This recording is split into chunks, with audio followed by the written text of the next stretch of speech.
Welcome to the Whole Enchilada, a community of high achievers that fight the status quo, rebel against mediocrity, and make life happen. Let's go. Hey, Enchilada Nation, really excited to have you back with us today, rolling into season 2. And I cannot be more excited about our guest today. Craig Bolerjack has been a guest in my home ever since I was a kid, not physically, but in the form of him reporting on sports all over the country, and particularly the Utah Jazz. Craig is a nationally acclaimed sports broadcaster and the current voice of the Utah Jazz, which I love the Utah Jazz. Not all of our listeners are from Utah, but if they're not, they should love the Utah Jazz because it is an exciting team to watch. Craig, thank you for sharing some of your time with me today. Oh, Marcus, I look forward to it. The whole enchilada, I like it, and we'll have a good chat. And yeah, hey, Jazz fans, Jazz Nation, I know it's in the Rocky Mountain, 4-state, 5-state area, but Donovan, Rudy, Joe, Quinn Snyder, it's kind of almost become a worldwide name. I'm excited to get this season underway. Yeah, I actually think it's getting more exciting. I travel the country quite a bit, and it's getting to the point where I don't have to promote the Jazz somewhere else. Other people are realizing how exciting of a team we are to watch now. Marcus, it's interesting. The Millers did such a great job in the early days with Carl and John and Larry and, of course, Gail. And then Ryan Smith bought the franchise just over nearly a year ago. And, you can already tell there's even more of an excitement growing with the franchise. New ownership means changes. And I think the Jazz core is solid. The offseason was intriguing to get like an Hassan Whiteside, a Rudy Gay, and others. And I just think the Jazz are a deeper team, more options for Quinn Snyder to rotate his second units and just to play against the best in the league. The West is a buzzsaw, as you know, every night in the NBA. And now you got LeBron with this host of, well, I may have to say this, I may get in trouble, but kind of a geriatric squad, okay? Yeah, no. Everybody there is like 35 plus. Some 37, and they're all looking for the one thing, right? That's another NBA championship or their first. LeBron's looking for another one for his mantle, but it'll be interesting to see how the Jazz fare. If they stay healthy, I really think they've got a good shot at the end of the season to be standing on top or very near it. Yeah, I do too. I was reading some articles in preparation for this conversation, and it's fun to see some national hype around who we are as a team. And it's funny you mentioned the geriatric Trout. I remember a few years ago, I was sitting at the Jazz game, and halftime I was kind of reading the roster, and I had this moment of clarity of like, oh crap, I'm older than all these players on the court right now. And I was like, man, that means I'm old. So it's an interesting time. But we have the exciting thing is we do have a young team, and like as this team's coming together, it's going to be fun to have this run with people similar to like those years we had with Stockton and Malone, where it was like every year just built on that momentum and that hype. Yeah, you bring up a great point. It's about the process, right? In business, any business, your personal life, it all comes down to, going through the steps to earn it. And, all the guys we talked to on Media Day made a very interesting observation. They all kind of looked at the Milwaukee Bucks, who went through the same process the Jazz are right now. Knocked out in round 1, knocked out in round 2. And then the process and the steps and the hunger you have to maintain that daily work ethic, nightly, game by game, work ethic to achieve the ultimate goal. And the Bucks did it last year. The Jazz hope they can kind of take that seat to take the highest pinnacle. And I love the analogy because, again, sometimes people think it's easy. It's not. It's a road, and it's a tough one. Yeah, no, I think that's a great point. I haven't heard that analogy of comparing the Jazz now to where the Bucks were a couple of years ago. I actually, now I'm seeing that in my mind. I'm like, yeah, that makes sense. So that is exciting. So I do want to pull the Jazz back into the conversation here in a minute, but I want to get a little bit on your background just because I'm really intrigued as I've been thinking about this conversation is, again, I've been hearing you call games and talk sports for a long time. Been around a while. You've been around a while, but the interesting thing is that you forget that people have a history before what you know them about, right?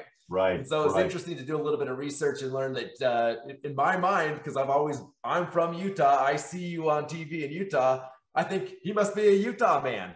but that's not the case. No, you're not even from here. no, I'm a transplant, and I was born in the Ozarks, southern Missouri. That's where my folks are from. My granddad had a cattle farm, so I hung out there with him a lot when I was a kid. Rode horses, did a ton of fishing.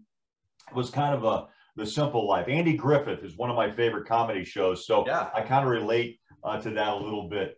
But we moved to Kansas City for good when I was in 5th grade, and really Casey's home for me. But that's been replaced by 30 plus years in Salt Lake. I love Utah. I feel like this is home. My folks actually, who my dad and my mom, I'm blessed to have still at near 89 years. They just had their 70th wedding anniversary. Oh, wow. On July 1. And they moved out here to hang with us and my 3 sons about 15, 16 years ago. And it's been a blessing to have them. But, I love the Midwest, but I found a new home in Salt Lake, and I love the state. I love the area.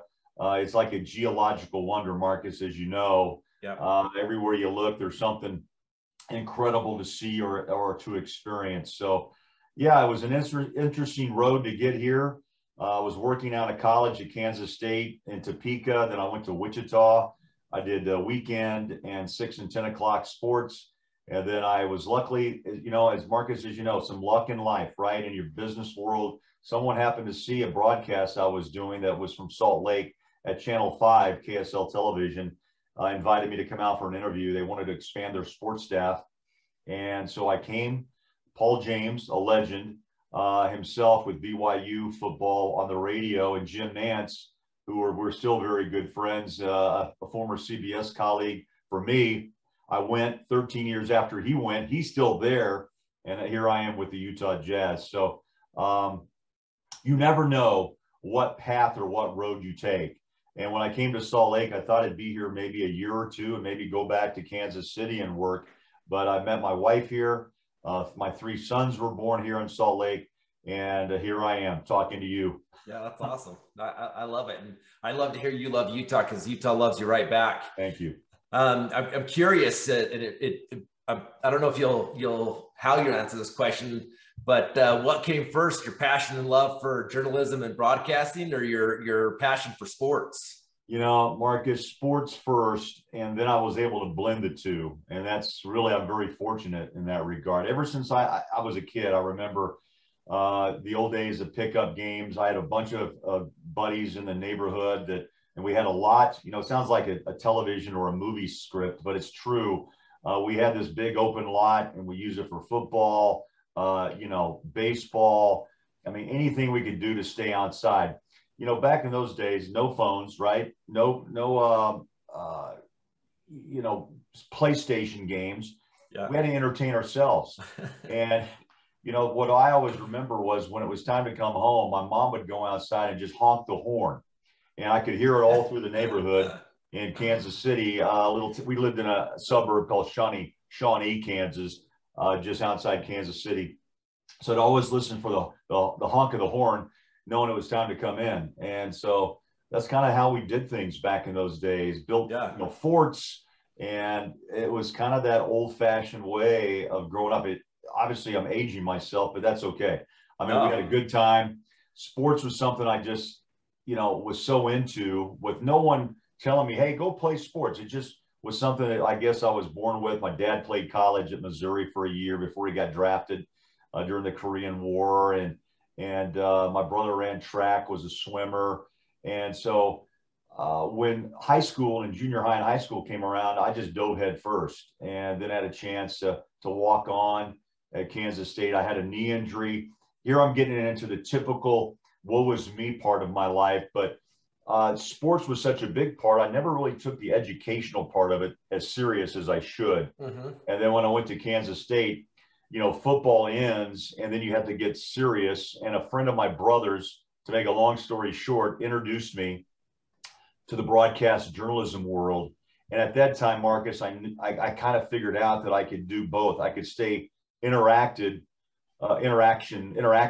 with the games and the sports that I love, but also I love the journalistic side. I like to write. I talk too much. I got in trouble as a kid for having too loud of a voice. I remember walking home with a note on my jacket. My mom would say, "Not again." My teacher said, "Craig, you're too loud in class today." So I guess you just melt those all together, right? And here I am. But it's been a fun journey, and I love what I do on a nightly, daily basis. Absolutely. Yeah, I love that story. It's one of the things is I get an opportunity to coach a lot of entrepreneurs across the country, and one of the things I've noticed is a lot of these entrepreneurs chase an opportunity purely for the opportunity's sake, but they have no passion around what the opportunity is about. Right. And some people have these flash in the pans where they come in because they're high talent, high energy, and they do really good at it for a while, but when their passion fails, it crumbles. And I love this as a story of you being able to figure out, what is my passion around sports and how do I turn that into a career? Yeah. And you would naturally think that the path would be, I need to become a professional athlete, but there's another way to take your passion in sports and turn it into a career. Yes. My dad asked me, "What are you doing, son?" And because you think I want to stay in sports in some way, and I want to be a part of it. And so that's the path I took. And for my dad's sake, I actually stayed an extra year, and I got a degree in marketing as well. He was a big business guy. Worked for, you remember, a company, Schick Safety Razor Company, that was then I think taken in by Warner Lambert. So he was in that Midwest marketing situation, and so we had free razors, you name it. When I started shaving, I'd just go out to the garage and get a new razor. But I think he was always trying to have my back, knowing that this business that I chose is really unpredictable. Most businesses are, right? Entrepreneurs, you take chance, you roll the dice. I kind of felt like I rolled the dice on this a long, long time ago, and I didn't know what direction it would take me. I always knew I wanted to be back and call football games, and I've always loved the game of basketball. And so I was able to, after the local part of my career, I was able to freelance at ESPN. Then I was hired at CBS for 13 years. I went to Fox for 4. And then the Jazz and I hooked up in between CBS and Fox and blended the two together. I missed some Jazz games, but I was always there for my network responsibilities. And then about 4 years ago, I just decided I've traveled on airplanes enough. I'll take the charter, Marcus, over the commercial flight. So, you know what? After 25 years at the network level and calling all the games I love, I still wish I could have been in a Super Bowl, called a Super Bowl of some sort, but that's Jim Nash's job, not mine. But it's fun to be in the NBA. This is my 17th season, and the crazy thing about it, it's just gone like that. It's just a snap of the fingers. And, everyone asks, what's the best, call or the best game you've called? And I said, you know what? I try to stay motivated by saying I haven't done it yet. And I'm hoping the next game is always the best game. And that's I love that. The approach that I take every time I put the headset on. Oh, I love that answer. Cause I think it would be really easy. You've seen some incredible games, some exciting moments. And I think that's an exciting way just to approach life. Is my best days ahead of me. I love that approach. You bring up an interesting point that I want to flesh out a little bit too around, you've been doing this a while, and there's a lot of, I kind of grew up on the edge of what you talked about in that Sandlot era. Everyone went out and played. Right. I grew up in the 80s where it was kind of that transitioning period. We still went out and played the sports locally, but the technology was really coming into it. We started having Nintendos in the house. And we see a lot of industries changing, and that's accelerated over the last 5, 8, 10 years.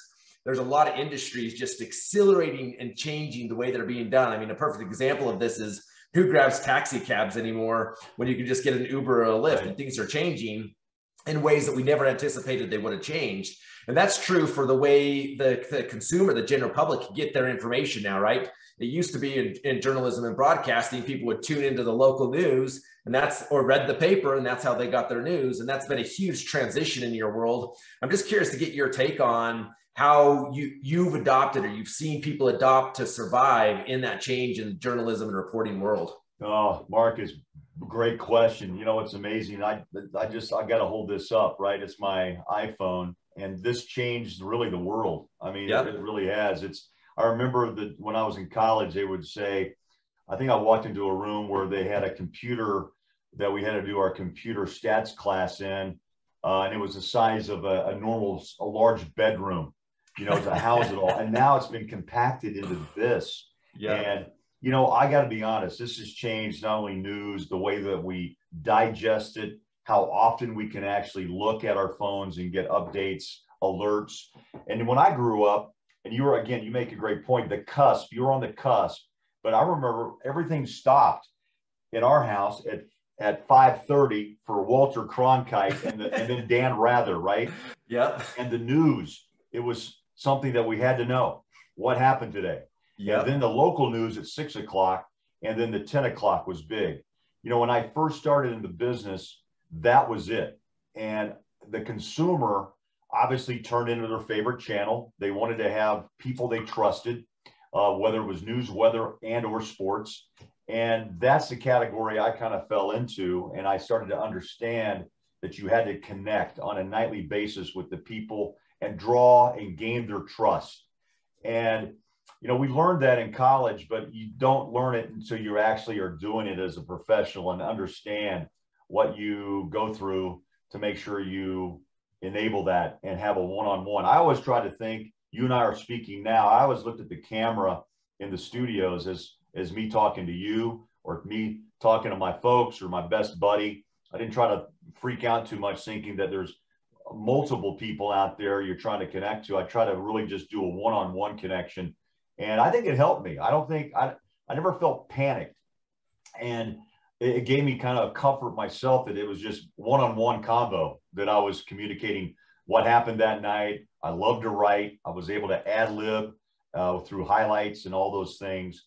And that was how I made the connection. Then when I saw fans out at games, we were able to actually meet and say hello in person. I think that's a real important part of any business is the connection. Even though we've changed and the phone has kind of taken us away from the one-on-one personality or being able to touch each other in that regard. Zoom has helped obviously through COVID and the pandemic, but man, there's nothing, Marcus, and I bet you agree that I still have to have some people. I still got to have a personal touch and a conversation.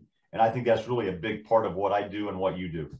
Oh, I think that's brilliantly said. I mean, the truth of the matter is like any consumer has more choices than they've ever had of where to go get information. And the truth of the matter is a lot of times by the time it's 5 o'clock news, it's already old news because people had access to it earlier, right? Right. It's because the information is instantaneous. So from my perspective, I think, and I'm going to talk about how I perceive your relationship with Utah and your position too, is it's not about necessarily just the information they're getting from you.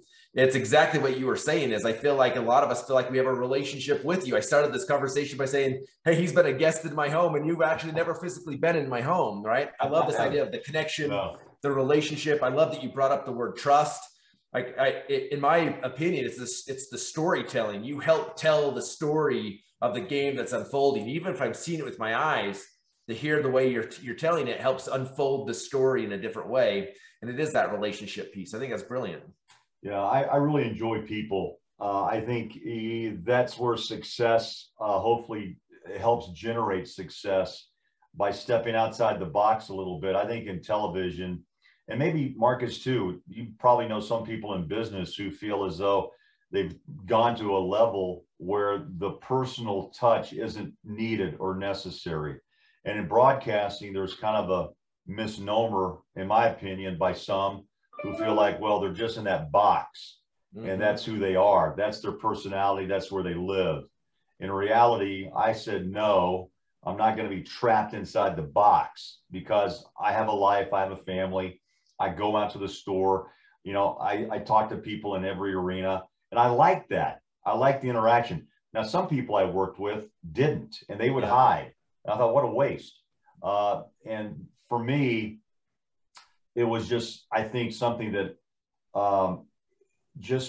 it motivated me every day if someone said, hey, what about Utah? What about the Jazz? What about Kansas State football? I said, where are you from? Oh, I'm from Kansas City. You never know where somebody. So I like that interaction. I like to be asked, tested. And and I learned this in college too, Marcus, if they don't say hello or want to know something from you, you're not doing your job and you won't be around very long.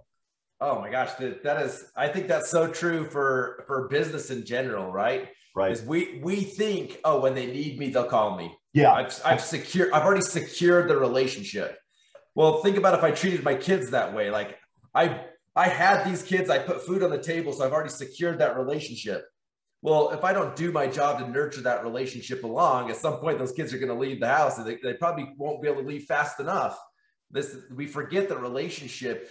Just because we have a relationship doesn't mean we're going to keep a relationship. And there's specific things we have to do to keep that relationship alive. I flew back from Sacramento last night to Salt Lake City, and I've been teaching a handful of entrepreneurs over the last 4 days up in Northern California. And I can't tell you how many times they said, guys, business is not about money.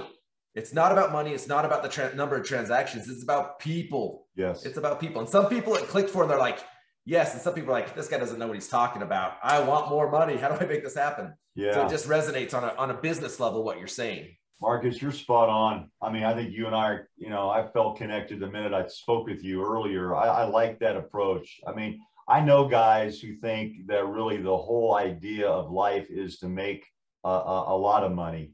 And look, I guess it works for some. It may be short-lived for some. But I also think the balance, as you just mentioned, you got to have it. I mean, money can only do so much. But relationships and the things you do and help people, to play it or pay it forward, I even think just in a McDonald's or a Wendy's line to throw an extra $10 and say, hey, or $20 if you haven't, and say, hey, the next 2 cars on me, and then drive away and just smile and say, you know what, they don't even know who the heck you are, but it's a feel good, you're sharing maybe a little bit of your success with somebody else. And I hope we never lose that. During the last 20 months, everyone's sour. Everyone seems to be off the page. Everyone seems to be, and not seems, I think they are in disagreement. There's very little middle ground. And I hope that we can kind of come back to that and understand we're not really different very much. There's very little that separates all of us as being one. Yeah, I love this. And I love the idea of we've gone a little, the comment you made of the world's gone a little sour. And I was talking to a colleague of mine the other day, and it's like, we're almost playing in this limbo area right now where we were on complete shutdown. And now people are using the word back to normal, but there is no normal now. So it's almost like people don't know how to act. So we're out and about more, but we've brought this little bit of a sour attitude with us because we don't know how to interact with each other. Yeah. But one of the things I wrote down in preparation for this is sports tie our nation together. And so one of the things I'm really excited about, and I think will help de-sour a lot of what's going on, is these big events that a lot of us have gone away from. Because the thing I love about walking into the arena to watch a Jazz game is in that moment, there's doctors, there's lawyers, there's garbage collectors, there's teachers, but inside, the minute everyone walks through that door, everyone is a Jazz fan. Yes. That is who they are. Every single person, top row, bottom row, is a Jazz fan. And it ties them together. Yeah, Marcus, it's a great comment, because what I've learned too, living here, BYU, Utah, blue, red. You can also put religion into this as well. But to your point, when you come into the Vivint Arena, Jazz fans, Jazz Nation is really one. And I think the Millers, applaud Larry for even taking the chance so long ago in 1985 to buy the Jazz from Sam Battistone and then turn the Jazz into what they are today with the arena. Obviously, it was a great business decision, right? Marcus, from your standpoint, look what he did. He promoted his own car companies through a sports product. And then their loyalty says, oh, I've got to have a car. I got to go to Larry. That's brilliant. But also he brought, the ability to bring so many different personalities into one setting and make them all cheer for one goal. I love that concept, I really do. And I think now with Ryan Smith at the helm, he wants to see, I think, the state of Utah grow, but also become more diversified. And it's an intriguing prospect, right? To see where Ryan takes this Jazz franchise to the next level. And with a Donovan Mitchell, who's suddenly at 25, remember what we were doing at 25? I was just trying to get my head on straight, but here's a guy that is so mature, Marcus, where he has already established himself as a young leader in the NBA and trying to fight for rights of all, but also bring that into the forefront. It's a bold move by a young 25-year-old, and I really applaud him for being in the front of the line for that. And I think Ryan, as his owner, the owner of the Jazz, and him working with Ryan, you know, I think good things will occur. I think good things will happen and continue to see good positive growth. And you're right. I hope the sour wall comes down and we can kind of find middle ground. Yeah, I think so too. Yeah, Mitchell's leadership skills have really impressed me. Yeah, I mean, one of the things that I think that Utah will accomplish differently. You know, I lived down in Phoenix for several years, and it's interesting when you go to a professional sports event in Phoenix, there's only part of the crowd that is actually cheering for the home team, because so many people are transplants to Phoenix. Is, you know, if the Chicago, the Cubs are in town playing the Diamondbacks, there's just as many Cubs jerseys in the stands as there are Diamondbacks, right? Same thing when you go to basketball. And I think even though Utah has such a huge net in migration right now, meaning 1 and 2 buyers right now are actually coming from somewhere else, I think there's so much hype around what we're going that I don't anticipate that's going to be what's going to happen with Utah sports. I think we're going to convert Jazz fans from wherever they're coming from, and it's not going to create that same issue, that weirdness you have when you go to sports games in Arizona. Yeah, I think it's the personalities, Marcus, right, that draw those fans and say, hey, you know what? I like this team. I like what they do. I like how they play. It's a Quinn Snyder attitude. It's a Donovan Mitchell, the way he plays at a high level. A Joe Ingles, who's from Australia, who gives you that little smirk and tries to get in the heads of his opponents. I love Joe. Joe is a guy that has a line for anything you say, and kind of a smart ass, but that's okay. That's the way he plays.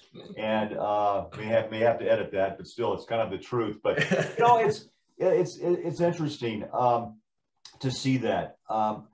You know, the Jazz have a feel of the Green Bay Packers. The Jazz have a feel of the Milwaukee Bucks, what you saw during the finals last year, all huddled outside the arena and working as one and winning as one. Yeah, and I always joke, if the Jazz ever win an NBA championship, I'll drive the bus from here to Vernal down to St. George and back, you know, just to share the moment with everybody who's been on this long ride. And I hope it happens soon. Oh, I believe it's going to happen. It would be awesome.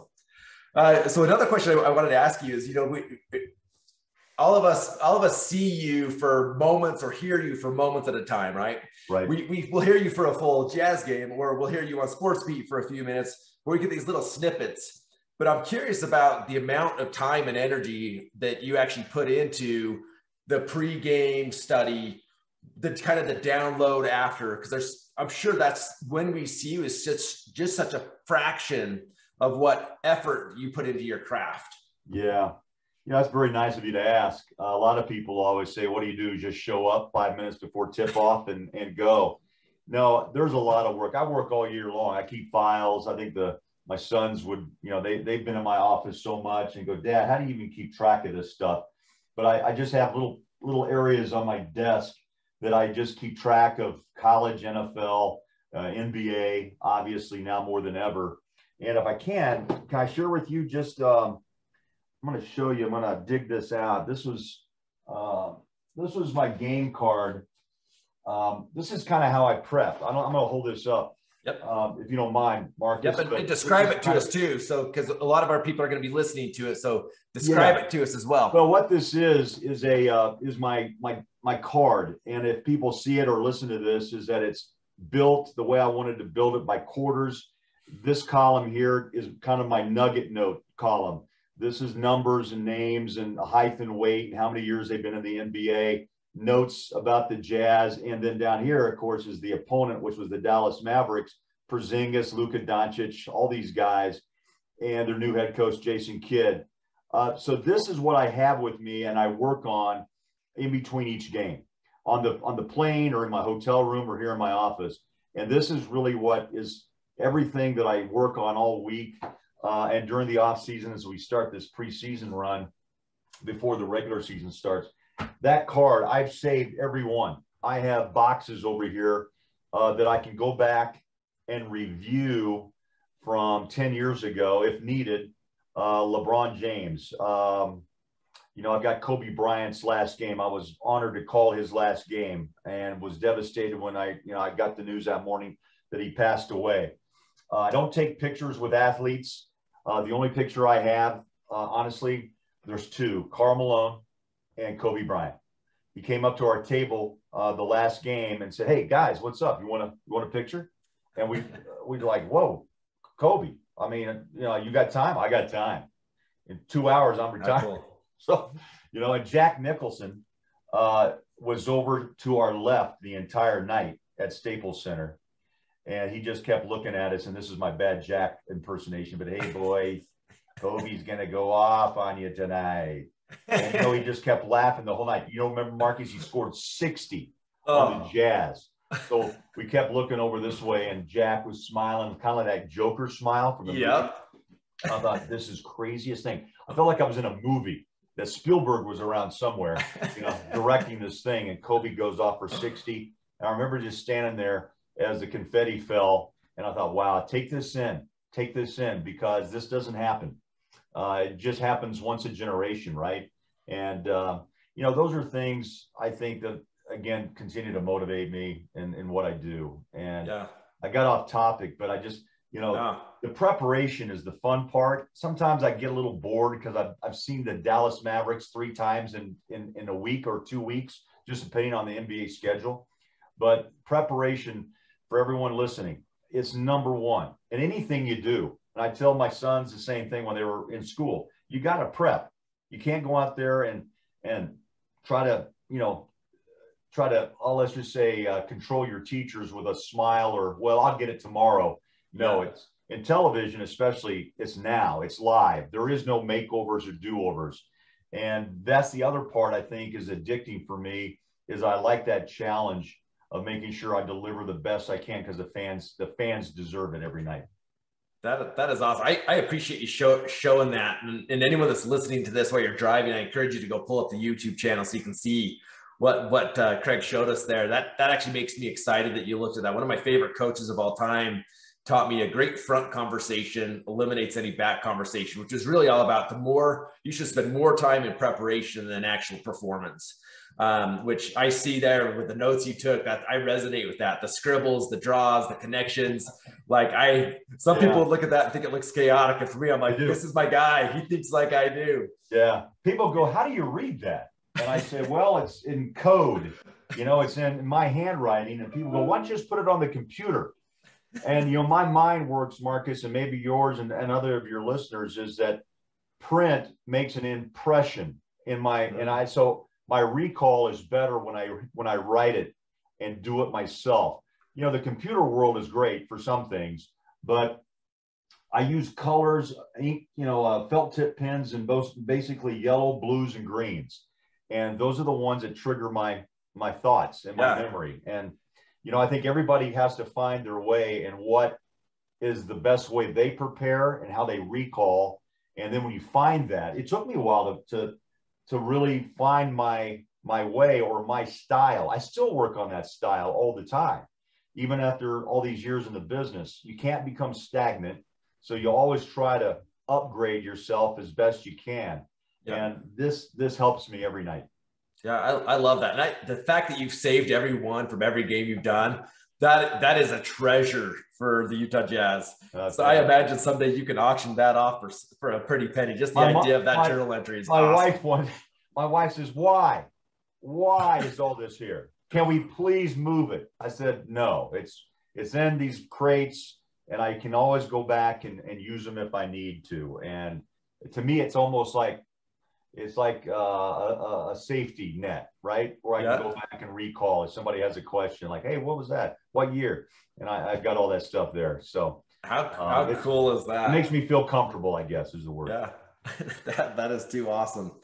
So I do want to respect your time. I just really appreciate you sharing with us today. I'd really love to start wrapping up our conversation and ask you this question, knowing that the Whole Enchilada is a community of entrepreneurs that are coming together, that I'm encouraging them to really open their eyes that life's not just about business, it's about balance across all aspects. Right. Here you are, top of the game. I mean, you do an incredible job. We all know you for this one craft. How else do you find, or how do you find balance in all other things in your world and still excel at the level you do in the sports broadcasting world? Oh man, that's a great question. I try to not go too deep, but in reality, sports has always been, people say, how do you just do sports? And then what do you do, to get away from it? Well, actually, sport is my other side of my relaxation. I watch, I listen, I go to, Utah football. If someone says, hey, come to Provo, I'll go. I did BYU football and basketball for 10 years when I was at KSL. I just, traveling up and down the corridor down there now, which is, Marcus, what I'm talking about. In the old days, that thing was like a 20-mile just, you could snooze off and not even know it. But now it's a jungle. I mean, it's that south corridor. You got to be alert coming north and south. But sports has always been kind of who I am. I love it. I like the conversation. I study the players. I like to always understand who they are. But the real side of me is family. The real side of me is my sons. I'm very connected to all three. My wife has put up with this for so long that, I just embrace her and thank her, because without that, and she understands that I work, she understands I've been on the road. I spent 2 Olympics away from her, 30 days at a pop. And a lot of times a lot of mates wouldn't put up with that. Mm-hmm. But the 3 boys, the 3 men that we raised, they've got mom. And I know that when I travel, and my folks are here, I'm blessed they decided to come out here. But what people don't know about me, as I mentioned it earlier, is that I'm an old black and white movie junkie. Huh. So when I used to come home from the 10 o'clock news, I'd get home around 11:10, almost religiously. I don't know why 11:10 was the time, but it kind of, I would talk to Dick Norris or whoever, then we'd walk out together, jump in the car, get home. So everybody else is in bed. And I'm hyped up. Like if you get off of work at 5, some people go out for a cocktail or dinner. I come home at 11:10, it's quiet. Yeah. So I'd go downstairs, man, and I would huddle up and find the best old movies or the best old comedies. The Dick Van Dyke Show. I know I'm aging myself, Mark. Oh. Dick Van Dyke and Andy Griffith. I'm a MASH junkie, and Seinfeld. And then I love Westerns. And, the old John Wayne, Sands of Iwo Jima. If I see that on a TV late at night, or if I'm on the road, man, I am in hog's heaven. For me, it's the Whole Enchilada. How about that? I love it. That's what I love. I'm entertained by old movies, and I still like to write, and I like to still read, and I don't do it enough, but those are that's what keeps me busy. And then I like to travel in the off season a lot. My wife and I do that. I think the boys we try to make Mexico. We've been overseas a few times. But I like to venture out and go to new places. And I also love new restaurants. I like to try new cuisine, new food. I like to look around and see why they put this restaurant together the way they did. Yeah. It's kind of fun. I like that. So those are just tidbits of things that keep me busy. Very, very cool. I love learning a little bit more about you in that way. Well, I took copious notes here of our conversation. I really, really appreciate you sharing some of your time with me. And I look forward to hearing you call the games this year. I read on NBA.com this week, their prediction for Jazz is 50 wins, 32 losses. Do you want to contest that prediction? They had 52 last year, right? In a truncated season. If the Jazz stay healthy, I think they can up that. I really do. But, Marcus, in any business, health, financial health, physical health, right? I mean, that's what makes, and who the people are. This is a very tight team. I get asked this, it can't be. Not in this world we live in today. Not with multimillionaires. No, I'll be honest. I'll go on record that this team continues to surprise me with the leadership, but also the personalities of a Mike Conley, of a Donovan Mitchell, of a Joe Ingles, of a Bojan Bogdanovic. And the new players they've brought in tend to have that same, as they like to say, Jazz DNA, because it's not being selfish, it's about team. And that sounds like college or high school speak. But in reality, that's what makes this franchise special right now, and why I think a lot of people think they have a shot at it, because they're all on the same page. Same in business, right? If you're on the same page, man, good things happen. And I think this team is on that page. And we said earlier, it's about the process. You stumble, you fall. All right, here's the test. You're going to get up, or are you done? Yeah. If you fail and you can't, no, they get up, they do it again. And a lot of teams would give up on these guys and move them. But the Jazz, again, are a little different. It's the Miller way. It's the Ryan Smith way, who probably learned from Larry, even in the business sense, with Qualtrics and the Miller Corporation, on what and how you do it. You stay the course. You stay with it. And that's what the Jazz have done with Carl and John and Jerry Sloan. I think that's, again, what they're doing with Quinn and Rudy and Donovan, and adding just a few pieces. Like when Hornacek came aboard, they were able to go to 2 NBA finals, and a guy named Jordan were able to beat him twice. A little help from the referees. You got to throw that in there. Push off. But I think it all comes into play about how you work together as one. And I think the Jazz are on that path. And we'll see if 52 again, 53, I think, is in reach. But the biggest question mark is, can a Donovan, can a Mike, and a Rudy, and all the guys stay healthy long enough to make a deep run into the playoffs?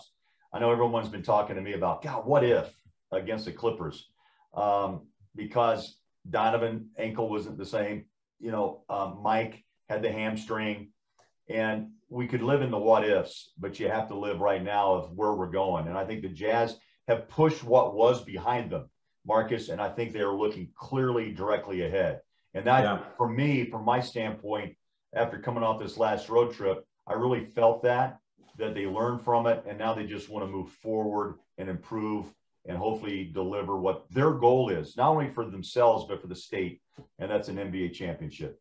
Yeah, no, I love that. And even though I think where Mitchell and Rudy get so many more than their fair share of headlines, we got a talent across the board, really. Yeah.